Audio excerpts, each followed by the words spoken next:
Era la tarde del 14 de marzo de 1978, un martes gris que colgaba sobre Queens, Nueva York, prometiendo una lluvia inminente que nunca terminaba de caer. Dentro de la oficina trasera del sindicato local 295, un cubículo apretado con olor a café rancio y ceniceros que rebosaban ceniza, la tensión no se cortaba con cuchillo. Se respiraba.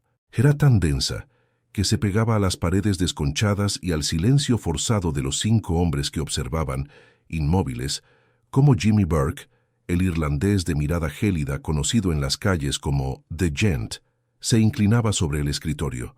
Delante de él, Big Tony Moretti, el capo sindical, apretaba los puños bajo la mesa.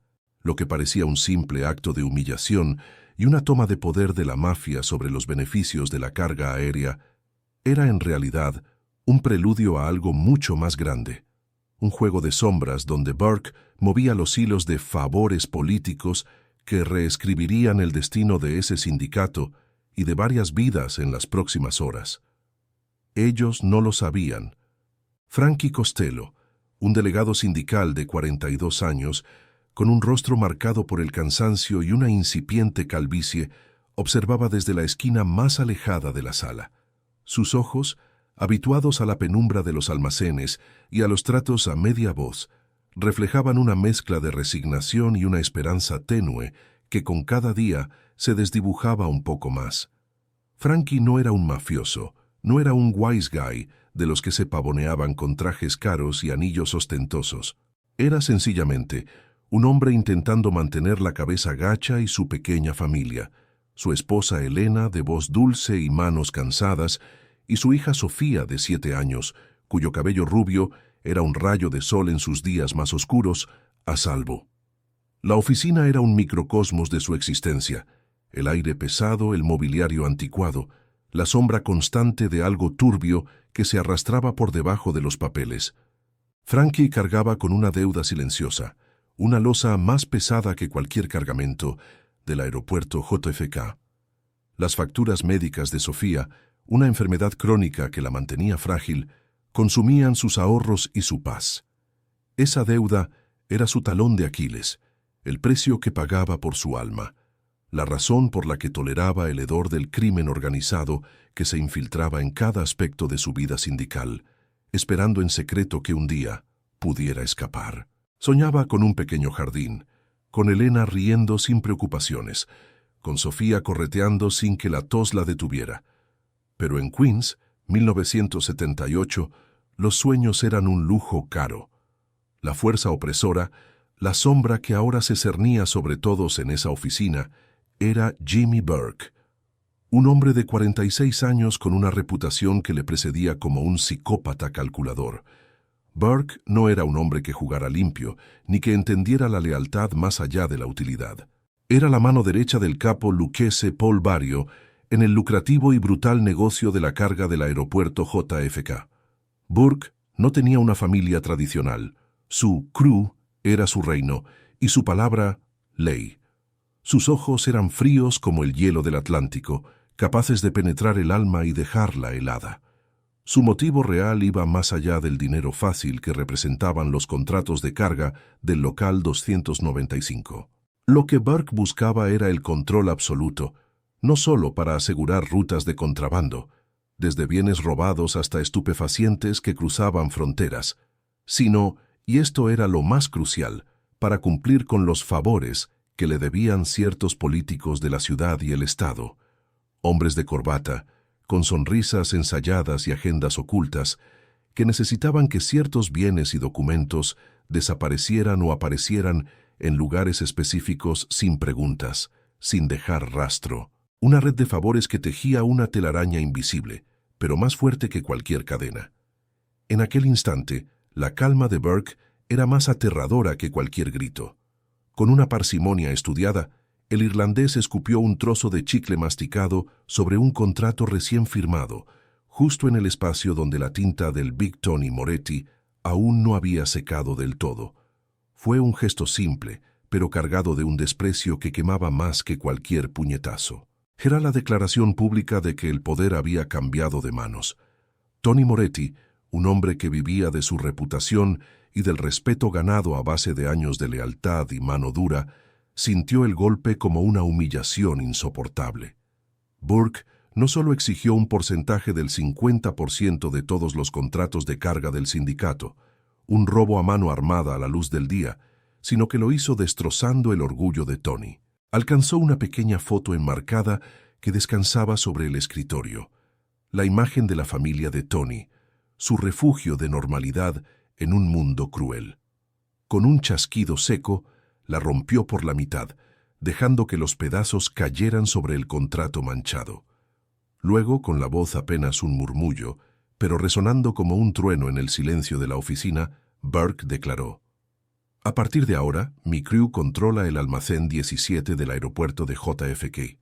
Es nuestro. Y vosotros, Tony y tu gente, os limitáis a seguir las órdenes». El almacén 17 era el punto neurálgico para la carga de alto valor, el corazón de la operación.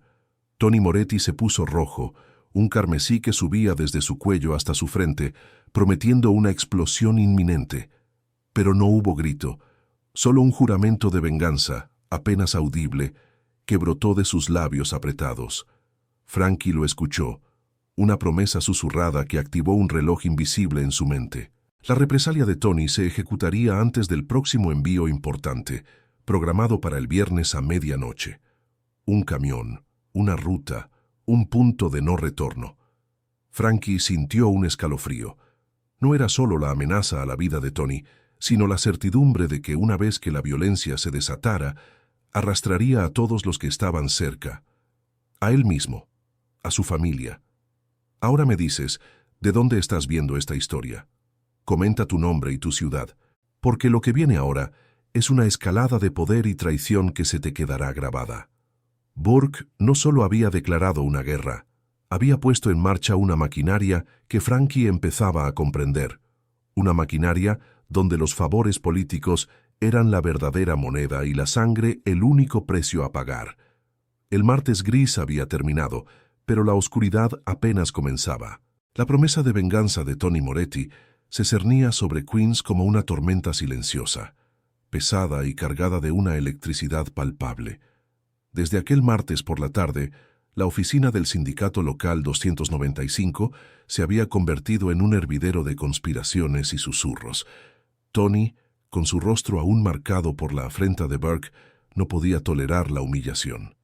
Su furia se había transformado en una determinación fría, peligrosa. La palabra se corrió entre los suyos. Burke iba a pagar. Y el pago sería en la misma moneda que tanto valoraba, la carga. Frankie Costello, con la boca amarga y el alma encogida, se vio arrastrado a la vorágine. Tony no le dio opción. «Estás con nosotros, Frankie, o estás contra nosotros», había gruñido una noche, sus ojos inyectados en sangre. «Necesito a cada hombre leal». Frankie sabía que la lealtad de Tony era una cadena de plomo. Su participación no implicaría un arma o un golpe, sino la presencia obligada, un testigo más en la galería de horrores que se avecinaba. Sería el hombre en la retaguardia, el que vigila la ruta, el que reporta, el que se ensucia las manos sin tocarlas realmente. La fecha límite se acercaba. El camión de Burke, cargado de mercancía especial, debía salir el viernes a medianoche. Los días se arrastraron, cada hora un peso en el pecho de Frankie. En casa, Elena notaba su silencio, el tic nervioso en su mandíbula. Sofía, con su fragilidad siempre presente, tosió más de lo habitual, y cada sonido era un aguijón para Frankie, recordándole el abismo de su deuda, la razón por la que seguía en ese infierno. Solo un poco más, se decía, solo un trabajo más y saldaremos esto. Pero el solo un poco más se había estirado hasta el infinito, y ahora el infierno había subido de temperatura. La mente de Frankie era un campo de batalla. Sabía la naturaleza implacable de Burke, la frialdad con la que cortaba los lazos y las vidas. Advertir a Tony era un suicidio. Si Burke se enteraba de una traición, la represalia sería una sinfonía de horror para su familia. Frankie se imaginaba a Elena sola, intentando explicarle a Sofía por qué papá ya no volvía a casa. El pensamiento era un veneno que le quemaba las entrañas. Pero callar, ver cómo la situación se descontrolaba, también era una sentencia. ¿Y si el plan de Tony fallaba espectacularmente? ¿Y si Burke, el gent, tenía una ventaja que Tony, cegado por la ira, no comprendía? Su instinto le gritaba que Burke tenía un as en la manga, una jugada que Tony no esperaba, una autoridad invisible más allá de la calle. Frankie recordaba las palabras de su padre, un viejo estibador que le había enseñado los gajes del oficio antes de que el sindicato se corrompiera. En este mundo, hijo, el verdadero poder rara vez lleva un arma en la mano. Se mueve en los despachos, en los favores no dichos. Esa sabiduría resonaba ahora con una verdad brutal. Frankie había oído hablar de los favores de Burke, sus conexiones con la política, con la policía. No eran rumores, eran la columna vertebral de su imperio. Tony, con su visión limitada al puño y al dinero fácil, estaba a punto de chocar contra un muro que no veía. La noche del viernes 17 de marzo de 1978, Queens estaba envuelto en una neblina ligera, casi imperceptible, que hacía que las luces de la ciudad parecieran halos borrosos. A las 23:15, Frankie estaba en su posición, a unos 2 kilómetros de la salida 18B de la Van Wyck Expressway, el punto elegido por Tony. Su coche, un Ford Fairlane de 1973, era una mancha más en la hilera de vehículos aparcados, pero la tensión dentro era tan densa como el humo de su cigarrillo. Tenía un walkie-talkie en el asiento del copiloto, un canal directo a un hombre de Tony que esperaba a unos cientos de metros más adelante. «Frankie, ¿todo despejado?», llegó la voz de Little Dom por el aparato, con un siseo que apenas rompía el silencio. «Despejado, Dom, por ahora», respondió Frankie, su voz ronca. Tony Moretti estaba liderando la operación desde una furgoneta oscura, 1 kilómetro más allá de la salida, con 6 de sus hombres más leales. Estaban armados, nerviosos, pero con la adrenalina a flor de piel, convencidos de que estaban a punto de recuperar su honor y su dinero. El plan era sencillo: interceptar el camión de carga de Burke, un Freightliner FLC 120, robar su contenido y dejar un mensaje claro. Una lección para el irlandés. A las 23:40, una llamada. El camión se acercaba, pesado y ruidoso, rodando por la Van Wyck. Frankie sintió un nudo en el estómago. «Aquí viene», susurró al walkie-talkie. Podía sentir el pulso acelerado de la noche, la expectación contenida. La suerte estaba echada. Tony dio la orden. 2 coches, los ojos y los puños de Tony, arrancaron de sus escondites, preparados para cortar el paso al camión justo en la rampa de salida. La adrenalina de Frankie se disparó. Este era el momento, el punto de no retorno. Los segundos se estiraron, cada uno una eternidad. El Freightliner pasó por el punto de Frankie, un gigante de acero que cargaba no solo mercancía, sino el destino de muchos hombres. Pero entonces, algo pasó. Algo que no estaba en el plan de Tony. Algo que Frankie sintió en sus huesos antes de verlo. Apenas los coches de Tony empezaron su maniobra, las luces azules y rojas aparecieron de la nada, inundando la oscuridad de la autopista. No era un coche, ni 2. Eran al menos 6 vehículos de la policía de la ciudad, unidades del precinto 106 de Queens, que surgieron de los arcenes y las entradas de servicio con una precisión escalofriante. Bloquearon la salida, cortaron el paso al Freightliner y en un movimiento coordinado rodearon a los hombres de Tony antes de que pudieran tocar un solo neumático del camión. Fue una emboscada, no del lado de Tony, sino contra él. La escena se desarrolló en cámara lenta para Frankie. Vio a sus compañeros, los hombres de Tony, siendo arrastrados fuera de sus vehículos, desarmados, esposados y empujados contra los coches patrulla. No hubo resistencia, no hubo tiroteos, solo la sorpresa, la confusión, el rugido de las sirenas y los gritos de la policía. Tony Moretti fue sacado de su furgoneta, su rostro pálido y descompuesto, su furia convertida en una impotencia vergonzosa. Su plan, su venganza, se había desmoronado en cuestión de segundos, desmantelado con una eficiencia que helaba la sangre. Frankie apagó el coche y se agazapó, observando desde la distancia. La intervención policial era demasiado precisa, demasiado bien coordinada. No era una patrulla rutinaria, era una operación planeada, milimétrica. Mientras los oficiales aseguraban la escena, Frankie vio a uno de ellos, un sargento corpulento que conocía de vista, inclinado sobre el hombro de otro, susurrando algo. El viento llevó las palabras a los oídos de Frankie, palabras que resonaron con una verdad aterradora. Órdenes de arriba, ¿verdad? El gent se aseguró de que esto no llegara a mayores. En ese instante, Frankie comprendió. Burke no solo tenía matones, sus hilos llegaban a las más altas esferas del poder, a los despachos donde se movían los favores. Esos favores eran una red de protección impenetrable, un escudo que convertía a la policía en su brazo ejecutor, a la ley en su sirviente.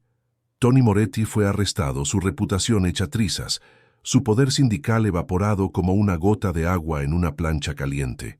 La imagen de Tony, derrotado y humillado, se grabó en la mente de Frankie, una advertencia. Frankie Costello sintió un miedo frío, más profundo que cualquier miedo físico. Había visto el verdadero alcance de la invencibilidad de Burke. No era una cuestión de quién disparaba más rápido o golpeaba más fuerte. Era una cuestión de quién controlaba los hilos invisibles, quién tenía a la ciudad en su bolsillo. Y Burke, el gent, tenía a Queens y quizás a Nueva York entera, jugando a su antojo. ¿Crees que Tony hizo lo correcto al intentar vengarse? ¿Qué habrías hecho tú en su lugar? Comenta abajo. Porque fue en ese momento, con Tony Moretti tras las rejas, cuando todo empeoró de una forma que Frankie jamás pudo haber imaginado. La caída de Tony solo había abierto el telón a un acto mucho más oscuro, y Frankie, un simple delegado sindical, se había convertido en un actor involuntario en la obra de Jimmy Burke, con un papel que podría costarle todo. Con Tony Moretti tras las rejas, el control de Burke sobre los contratos de carga del local 295 se solidificó. El almacén 17 era ahora su reino indiscutible, pero la victoria trajo consigo una sombra. La paranoia de Burke, legendaria en el submundo de Queens, creció exponencialmente. Sabía que su red de favores era poderosa, pero también frágil si se exponía al escrutinio público. Frankie Costello, el delegado sindical silencioso, que había sido testigo de la humillación de Tony y de la precisión quirúrgica de la intervención policial, se convirtió en un cabo suelto. Un hombre que había visto demasiado, que sabía demasiado. Mientras Burke consolidaba su imperio, los Feds, el omnipresente FBI, ya tenían el ojo puesto en las operaciones de carga del JFK. La caída de Tony Moretti, aunque un aparente triunfo de la ley, no pasó desapercibida. Era el patrón lo que les interesaba, la precisión de la operación policial que olía a colusión, a algo podrido mucho más allá de las terminales de carga. Un agente, el astuto agente Miller, un hombre de unos 50 años con la mirada penetrante de quien ha visto los bajos fondos de la ciudad por demasiados años, empezó a moverse. Miller olfateaba una oportunidad, una brecha en el muro de silencio que rodeaba a Burke y sus conexiones políticas. Los días posteriores al arresto de Tony fueron un torbellino de rumores y miedo en el sindicato. Burke había enviado a sus hombres a reorganizar el personal, una purga silenciosa de cualquier vestigio de lealtad a Moretti. Frankie, con un nudo constante en el estómago, intentaba pasar desapercibido, mezclándose entre los estibadores, cargando cajas, haciendo su trabajo con la eficiencia de un fantasma, pero sentía las miradas, los susurros. Sabía que era solo cuestión de tiempo antes de que Burke decidiera limpiar a los testigos incómodos. Fue una tarde, en el sucio aparcamiento del sindicato, cuando el agente Miller apareció junto a su coche. Frankie lo reconoció de inmediato. La reputación del FBI era casi tan temida como la de Burke. Miller no vestía un traje llamativo. Sus ojos eran su uniforme. «Costello, ¿verdad?», dijo, su voz tranquila pero firme. «¿Podemos hablar un minuto?». Frankie sintió que el corazón se le salía por la boca. Estaba atrapado. Escapar era imposible. «No tengo nada que decir, agente», respondió, su voz apenas un susurro. Miller sonrió, una sonrisa sin alegría. Creo que sí, Frankie. Has visto lo que pasó con Tony. Has visto cómo Burke mueve los hilos. Y créeme, Burke no deja cabos sueltos, especialmente los que tienen memoria. El agente le ofreció un cigarrillo. Frankie lo aceptó, sus manos temblorosas. Sé de tu hija, Sofía, continuó Miller, observando la reacción de Frankie. Sé de sus problemas de salud. Sé de las deudas. Esto no es un juego, Frankie. Estás atrapado entre la espada y la pared. O hablas o te conviertes en una estadística más en este juego de poder. Miller le tendió una tarjeta, un número de teléfono. Tenemos un programa. Protección. Para ti, para tu esposa, para Sofía. Una nueva vida, lejos de todo esto. A cambio de tu testimonio, sobre los favores políticos que Burke utiliza, sobre cómo la policía de Queens actúa bajo sus órdenes. El mundo de Frankie se detuvo. La oferta era un abismo y un salvavidas al mismo tiempo. La certeza de la venganza de Burke, si hablaba, era una imagen vívida y aterradora. Su familia desprotegida, él mismo desaparecido en algún pantano de Nueva Jersey. Pero el silencio, permitir que la corrupción continuara y vivir con el miedo constante de ser el próximo en la lista de Burke, era una condena igual de terrible. Su dilema era brutal. Traicionar el código de la calle para salvar a su familia o mantener el silencio y arriesgarlo todo. La vida de Elena, de Sofía y la suya propia dependían de una decisión imposible. Miller no le dio un ultimátum, solo un día para pensarlo. Piensa en tu hija, Frankie, fue su despedida. Piensa en un futuro donde no tenga que vivir con miedo. Esa noche, Frankie no pudo dormir. Elena, sintiendo su angustia, le tomó la mano. «Frankie, ¿qué pasa?», preguntó. Él no pudo decir nada. Solo la abrazó, su mente en un torbellino. ¿Podría confiar en Miller? ¿En el FBI? ¿O era todo una trampa más grande? Pero la imagen de Sofía, sonriendo con dificultad, con sus pequeños pulmones luchando, fue el martillo que rompió su indecisión. Su promesa de protegerla valía más que cualquier código de silencio. A la mañana siguiente, Frankie llamó al número en la tarjeta de Miller. La decisión estaba tomada. Escogería la supervivencia, la suya y la de su familia. Era un acto de traición a un mundo que lo había oprimido, pero un acto de amor incondicional para aquellos que lo necesitaban. Los siguientes meses fueron un borrón de reuniones secretas, declaraciones grabadas y el constante miedo a ser descubierto. Frankie reveló los nombres, las fechas, los lugares. Contó cómo Burke controlaba el flujo de carga, cómo los policías se hacían la vista gorda, cómo los políticos exigían sus favores, el transporte de paquetes sin inspección, el olvido de documentos comprometedores, la desaparición de pruebas. La telaraña de corrupción que Burke había tejido era mucho más grande y compleja de lo que incluso el FBI había sospechado inicialmente. Los favores no eran solo dinero, eran un sistema de control que erosionaba los cimientos de la ciudad. El costo fue inmenso. Frankie Costello y su familia desaparecieron de Queens. Fue un adiós sin despedidas, un borrado de su existencia. Elena y Sofía, bajo nuevas identidades, fueron trasladadas a un estado lejano, lejos de la sombra del JFK y de la brutalidad de Burke. Frankie dejó atrás su vida, su nombre, su historia, para convertirse en un hombre anónimo, con el peso de su pasado como su única compañía. Años después, el imperio de Jimmy Burke se desmoronó. No fue por los favores políticos que Frankie había expuesto, al menos no directamente. Fue por su propia brutalidad, su paranoia descontrolada. Burke, el Gent, sería implicado en el legendario robo de Lufthansa, el mayor robo de efectivo en la historia de Estados Unidos, y en una serie de asesinatos brutales para silenciar a quienes podrían implicarlo. Su imperio se desmoronó bajo el peso de su propia sangre, no por la ley. La justicia a veces tarda en llegar, y otras veces elige un camino inesperado.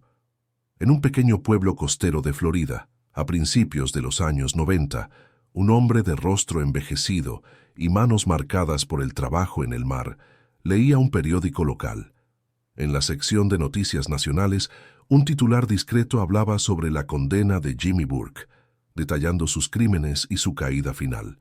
Frankie Costello, ahora conocido con otro nombre, sintió un escalofrío. Sus ojos, aunque más viejos, aún cargaban la cicatriz de aquel martes de 1978. Sofía, ahora una joven fuerte y sana, con el cabello rubio brillante bajo el sol de Florida, entró en la cocina, riendo. Elena, con una sonrisa serena que no había tenido en años, le sirvió café. Frankie había pagado un precio incalculable por su silencio roto, pero había ganado algo mucho más valioso: la vida y la libertad de su familia. En este mundo, el verdadero poder no siempre se muestra con un arma en la mano, sino con un favor silencioso. Y el precio de ese silencio, o de romperlo a menudo, es la vida misma. La historia de Frankie Costello es un testimonio silencioso de cómo los hilos invisibles del poder pueden tejer el destino de los hombres y cómo la elección de un solo hombre puede cambiarlo todo. ¿Cuál fue tu parte favorita de esta historia? ¿La humillación inicial, la emboscada policial o la decisión final de Frankie? Comenta tu momento más impactante. Si has llegado hasta aquí, es porque esta historia te ha atrapado. Entonces haz esto por nosotros. Suscríbete al canal, deja tu like y comenta qué piensas sobre el precio del silencio en un mundo donde los favores mueven más que el dinero. Porque algunas historias nunca se olvidan y sus lecciones menos aún.